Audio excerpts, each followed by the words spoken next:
This is the review for Exam 1. It covers chapters 1 and 2 only. This test will be 100 points. You will need a calculator, not your cell phone, please. And no notes, no demos, no problems, no helper sheets as well. Now with this, I'm also going to explain what is going to be on the test, and I'll give some examples as well. So again, you'll have an hour and 50 minutes or 110 minutes and only one attempt to take the test.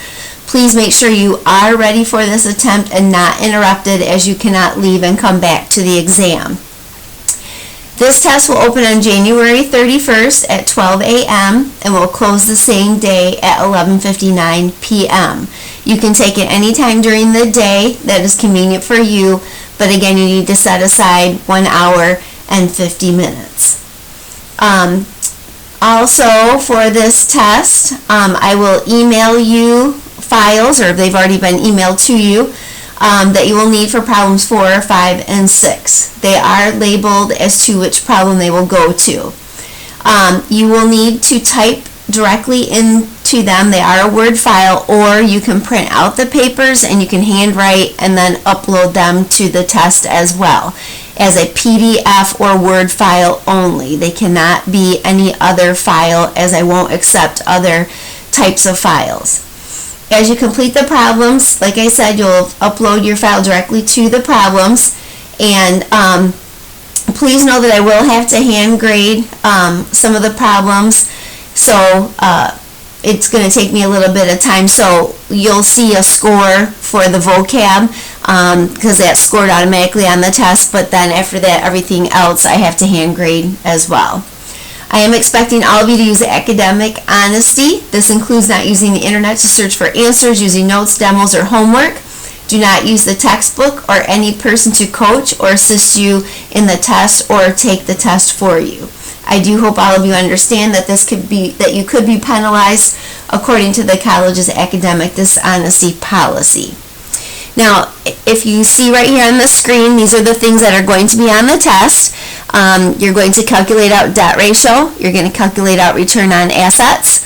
You're going to record transactions into the T account, foot and balance, and prepare a trial balance. There will be 15 vocab words. You will journalize 8 transactions into the general journal, and then given a trial balance, you will prepare the 3 financial statements. So as I mentioned, I will go over some of the different problems that you will need to kind of look over and study so that you are ready for the test. Alright, so let's start with the debt ratio. And with the debt ratio, that was from Chapter 2. Chapter 2 is the debt ratio.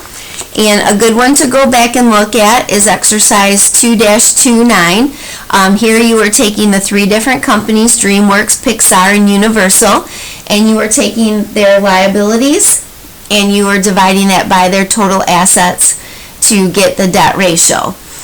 Remember that you want a higher debt ratio than your competitors, or if you're comparing from year to year, you want the higher number. So again, you're taking your liabilities divided by your assets, and that will give you your debt ratio.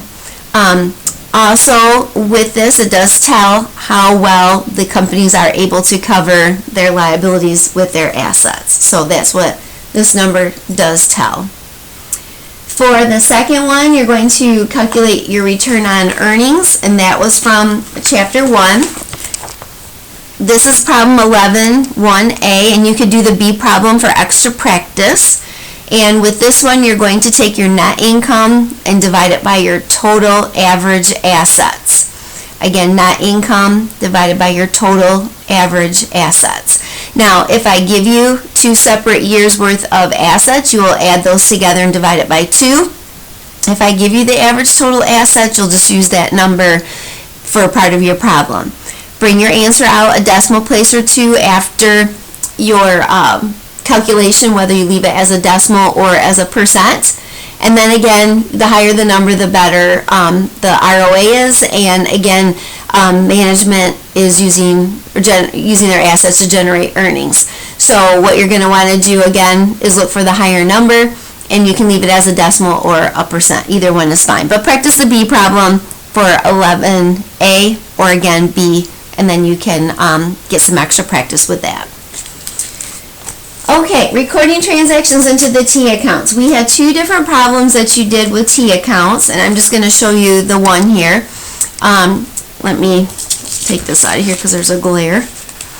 Now with the T accounts, what I'm going to do is I'm going to give you some transactions to put into the T accounts. The T accounts will be labeled with the titles at the top of them. They will not have the plus or minus or the left or right. So again, debit is left, credit is right, but I will not have the plus and minus on there. That's something that you'll want to put on if you don't feel comfortable enough, or if you want to, however you want to do that is fine. But again, the titles will be labeled. And then again, what you're going to do is take the transactions and put them into the T account. You will foot, which means add up the left and add up the right, and then calculate out the balance. So you will foot and balance. And then you're going to prepare a trial balance with the ending balances for each of the different accounts. So you'll put your debits on the debit side, and you'll put your credits on the credit side. So again, an example of a trial balance. Let me show you exercise 214. This is for the Spade Company, and you're going to list the name of the company, the trial balance, the specific date, and then taking the ending balances off of your T accounts. Put your debits on the debit side and your credits on the credit side. List the titles, all spelled out, no abbreviations. And then you will total it up and make sure that the left equals the right, and then double roll at the bottom. Again, no dollar signs, no .00, just leave it as is. So again, you will record the transactions into the T account, foot and balance, and then prepare the trial balance. Alright, now the next thing on the test is the vocab. Now with the vocab, what you're going to do is it's going to be matching, and you will match up the definition with the word. So what you should be looking at for these different items for vocab is going through and looking at some of your definitions that we have talked about during our chapter. So some of the popular things in chapter 1 and chapter 2, like assets, liabilities, and equity, net income, expenses and revenue, and then you've also kind of think about, we've had some of those principles and assumptions that were from the chapter as well. And so what you're going to want to do is to go back and kind of look those over. So one of the ones that's a really good one to study, I thought I had it out here, is that you're going to want to go through and maybe go back to one of the exercises that we did, exercise 1-7, and maybe just look back over these. Let me take this out again, and look back over these exercises so that you know which ones are the principles or assumptions for that exercise for studying the vocab. And then, like I said, popular words from chapter 1 and chapter 2. So you'll take the definition, match it up with the vocab word, and then that will automatically grade for you when you're in Canvas taking the test. That will be automatic for you for the grading part. So 15 vocab words. Then the next part, you're going to journalize 8 transactions into the general journal. We've done a lot of journalizing in chapter 2, the second half of it. So what you're going to want to do is kind of go back and look over some of the items that we did.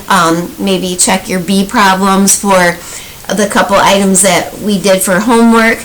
But this is kind of a good one to look at too, exercise 213. Remember that we're putting titles for your journal entries, and then you do need to make sure that your debit equals your credit.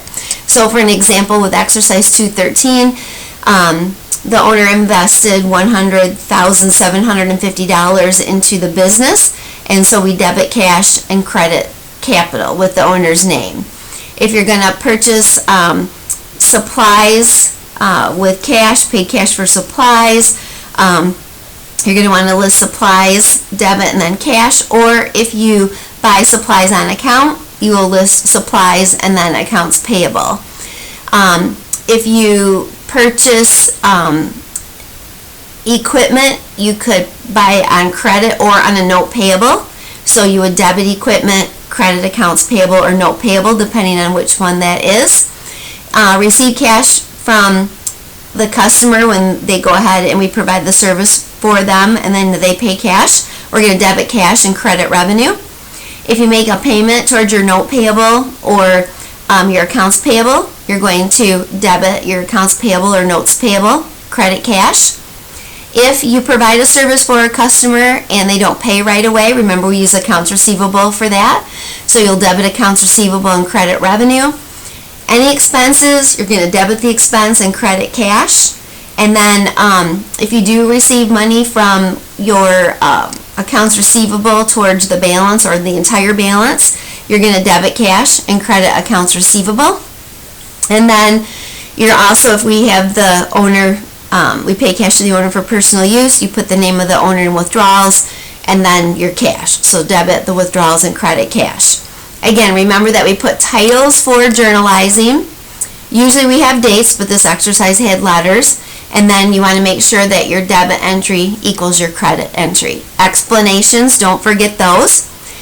There will be no posting on the test, no posting at all, so you will not have post reference numbers on your journal.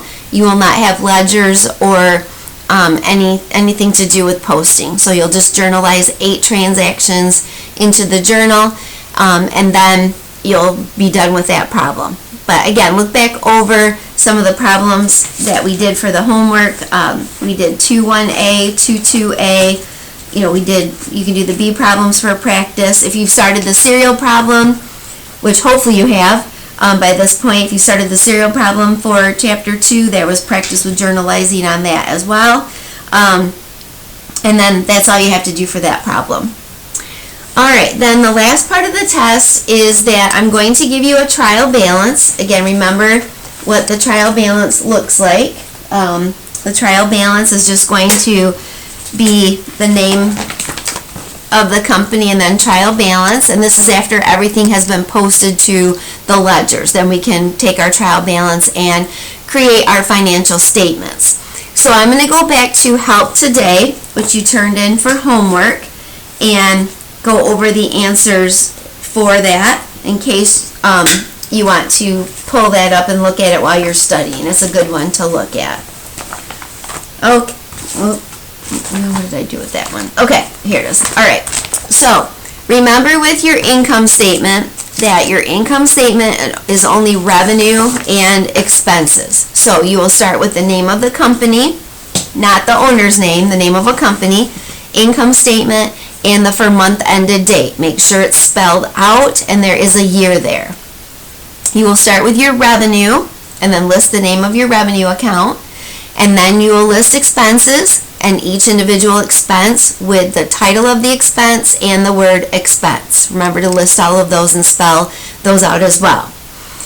Then you'll take your numbers from the trial balance. There's our revenue for Help Today and all of our expenses.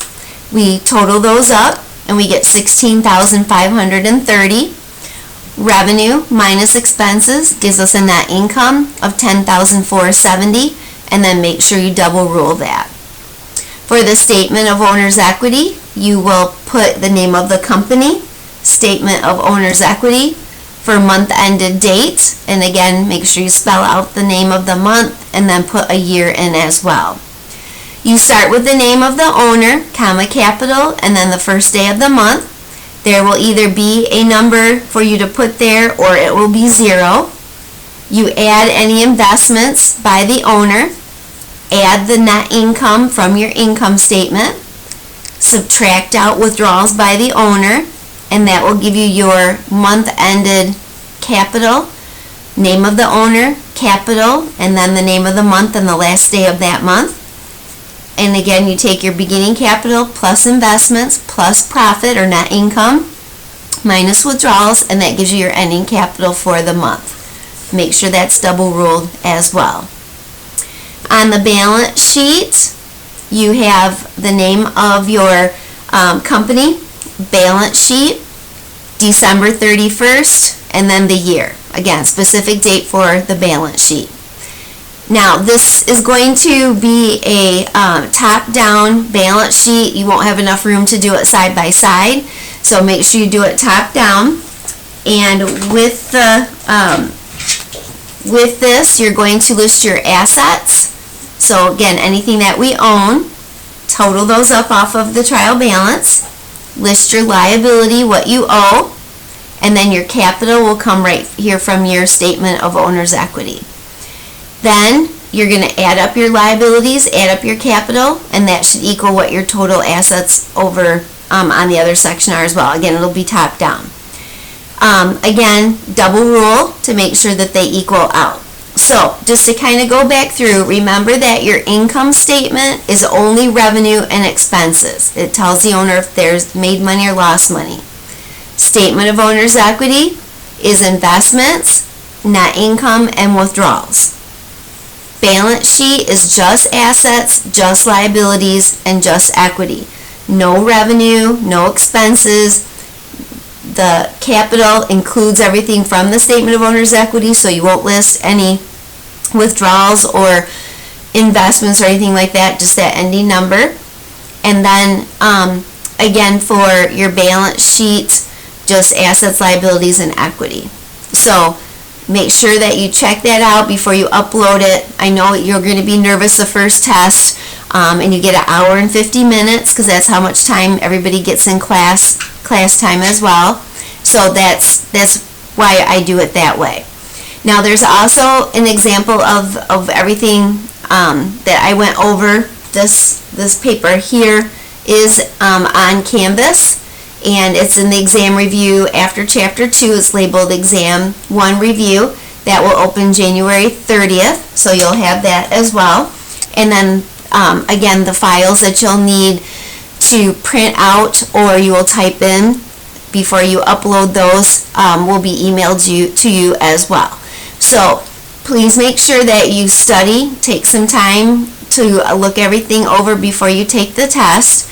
Use your calculator, not your cell phone, no examples, and your academic honesty. Don't try to cheat on the test. Please do your own work on the test. Email me if you have questions as you're studying, and that concludes our exam review for this.